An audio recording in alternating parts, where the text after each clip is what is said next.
Saya langsung mendengar dari teman-teman di Aceh, dari Malaysia misalnya, Ya. ada Ingin membantu. pengusaha yang ingin membantu obat-obatan. Setelah dilihat obat, dikaji berapa banyak obat-obat yang dikirim, itu nilainya nggak sampai 1 miliar, lebih kurang 1 miliar. Mendapat bantuan dari negara lain, padahal sebenarnya nggak seberapa. Bantuan luar negeri diremehkan, oh hanya kurang lebih 1 M. Anggaran kita lebih besar. Untuk apa anggaran kita lebih besar kalau tidak dipergunakan? Untuk apa anggaran kita itu lebih besar kalau cuma omong doang? Untuk apa anggaran kita itu lebih besar kalau besar kemungkinan juga dikorupsi? Ya, jadi nggak usah sombong Pak Tito. Itu Karnavian. Anda ini ibaratkan lembu yang terjebur kali. Selepas kita tolong, bukan berterima kasih, malah menyeruduk orang yang menolong. Ya, menteri yang satu ini bukannya mengapresiasi dan berterima kasih kepada saudara-saudara kita di Malaysia yang telah mengirimkan bantuan obat-obatan senilai 1 miliar plus tenaga medis pada saat awal-awal terjadinya musibah banjir di Aceh dan Sumatera. Justru Pak Mendagri ini terkesan ingin mengecilkan arti dari bantuan masyarakat Malaysia tersebut. Terkesan ingin menghina, membanding-bandingkan bantuan dari sebagian kecil masyarakat Malaysia dengan anggaran negara Republik Indonesia.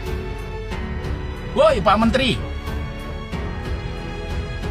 masyarakat Malaysia yang membantu masyarakat Aceh itu bukan kewajiban mereka, Pak. Itu kewajiban negara Republik Indonesia, kewajiban pemerintah Republik Indonesia.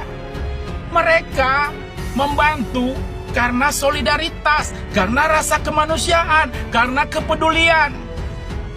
Yang wajib mengalokasikan anggaran sebesar-besarnya itu negara, pemerintah.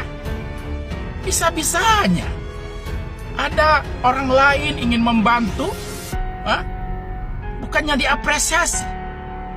Makanya ya, pemerintah Indonesia itu mencoba menghadang pihak-pihak dari luar negeri yang ingin mengirimkan bantuan ke Aceh. Iya, begitu. Makin parah ya cara kerja pemerintah, cara kerja pejabat, cara berpikir pejabat Republik Indonesia seperti Mendagri ini. Mendapat bantuan dari negara lain, padahal sebenarnya nggak seberapa dibanding dengan kemampuan kita lebih dari itu. Pak Tito Karnavian. Anda ini ibaratkan lembu yang tercebur kali. Selepas kita tolong, bukan berterima kasih, malah menyeruduk orang yang menolong. Saya mewakili masyarakat Aceh yang ada di Malaysia, ingin mengucapkan ribuan terima kasih, terutama sekali kepada Perdana Menteri Malaysia yang telah membantu masyarakat Aceh yang tengah kesusahan.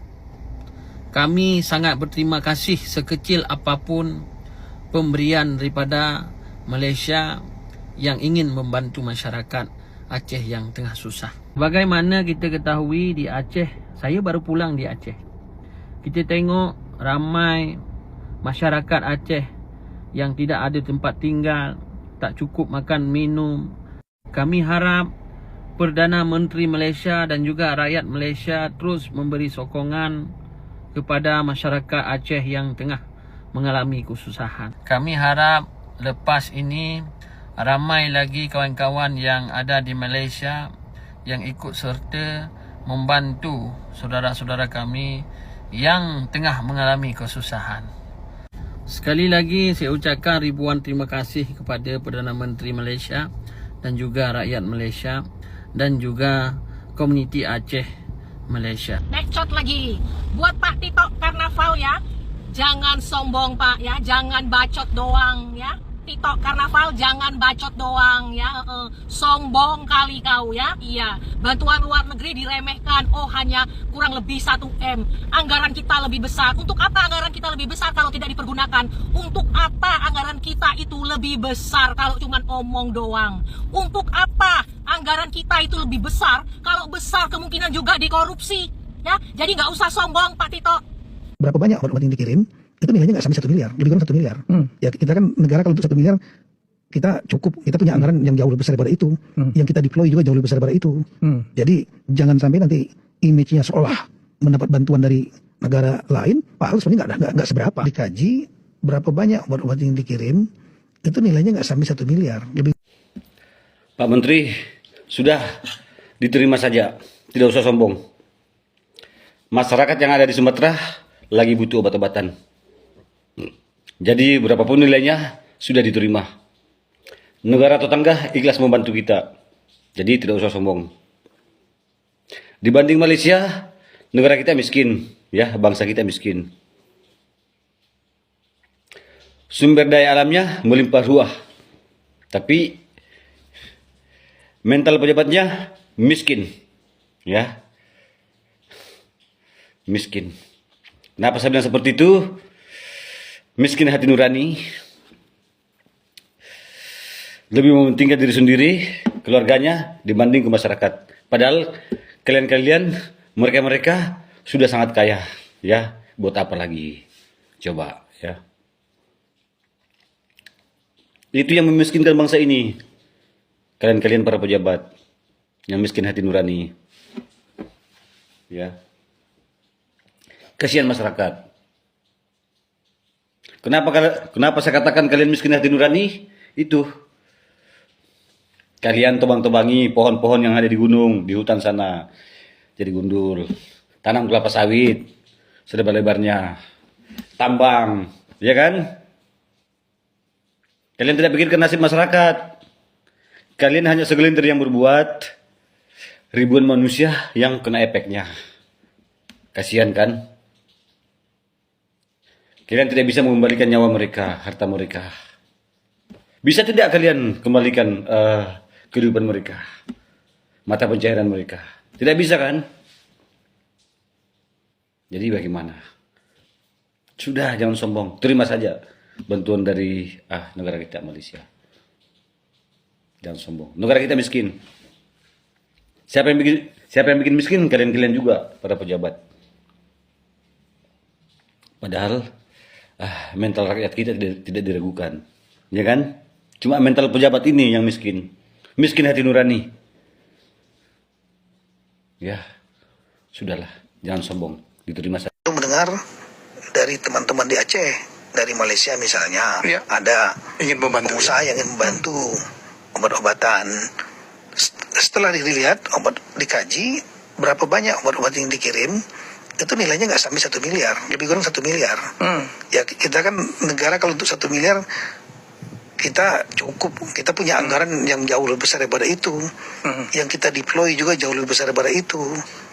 Jadi jangan sampai nanti image-nya seolah mendapat bantuan dari negara lain, padahal sebenarnya nggak seberapa dibanding dengan kemampuan kita lebih dari itu. Pak, misalnya kan Pak ya, gini ya Pak ya. Bapak tuh kayak ibaratnya lagi nanam pohon mangga lah kita bilangnya Pak ya. Nah di waktu Bapak nanam pohon mangga, Bapak tuh lihat kebun di sebelah. Dimana kebun yang sebelah itu udah berbuah mangganya gitu ya. Bapak bilang, itu mangga-mangga yang tumbuh di kebun sebelah nih nggak ada apa-apanya dengan bibit mangga yang baru saya tanam. Yang Bapak klaim bahwa bibit mangga yang Bapak tanam itu adalah bibit-bibit unggulan. Tapi tetangga, ya, yang di kebun Bapak itu udah 3 kali panen, Pak. Tapi Bapak tuh adalah orang yang kemana-mana ngomong, wah bibit mangga gua nggak ada apa-apanya sama mereka. Tunggu aja kalau tumbuh. Di mana Bapak tidak ikut serta menyiram, tidak ikut serta memupuk dan segalanya. Kira-kira lawan bicara Bapak setelah Bapak bilang bibit mangga Bapak paling unggul tuh gimana ceritanya tuh? Tapi Bapak itu baru disangka oleh orang-orang yang luar biasa. Di saat Anda melihat sekitar tuh pohon mangga udah pada berbuah, ya kan? Tapi Anda tunjukkan bagaimana cara Anda memupuk, cara Anda menyiram dan segalanya hingga Anda menghasilkan mangga-mangga berkualitas, mengalahkan mangga-mangga yang datang, mangga-mangga yang tumbuh. Benar, Bapak luar biasa. Pak, kami warga itu udah trauma, Pak. Apa yang kami trauma kan, Pak? Biasanya itu dalam keuangan negara itu mudah masuk, susah keluar, Pak. Kadang ada juga yang model mudah masuk, pas keluar nyasar. Nah, ini yang bikin capek, Pak. kita saja Pak dalam menilai prestasi. Itu menilai orang dari prestasi yang dilakukan.